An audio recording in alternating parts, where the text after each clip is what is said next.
What's up, everybody? So I don't know about you, but I'm intrigued by Meta's launch of Orion yesterday, which is at the most basic level a fancy computer that you wear on your face. The Verge put together a wonderful article that captured what I think is the essence of why I find the device so intriguing, and I wanted to share it with you.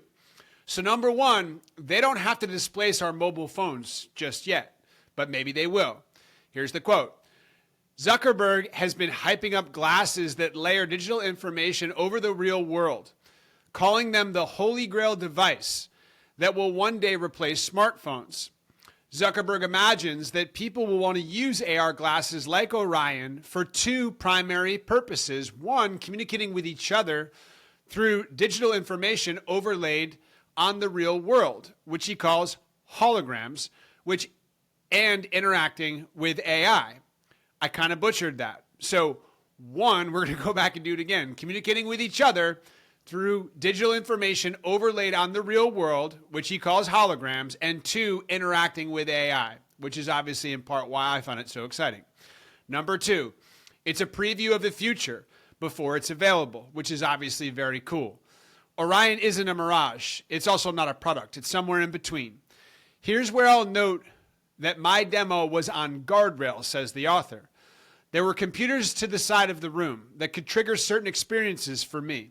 Employees in the room mostly guided me through what they wanted me to try, though I did manage to deviate from the instructions to make sure that what I was seeing wasn't totally simulated.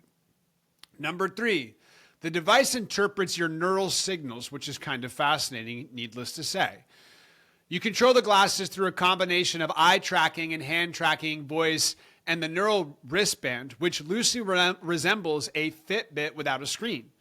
It's made of a high-performance textile material that uses electromyography, EMG, to interpret neural signals associated with hand gestures.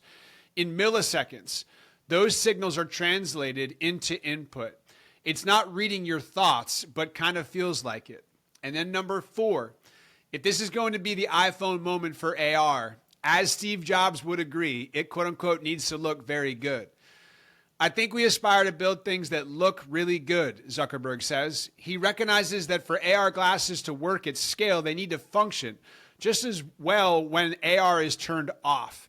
Quote-unquote, it needs to be good in order for you to want to keep it on your face. Very good point. After years of talking about AR glasses, it's going to build. Meta does finally have something tangible. It's an impressive demo, but now comes the hard part. Hope you got a chance to check out the article on Orion. It's pretty fascinating stuff. Have a great day.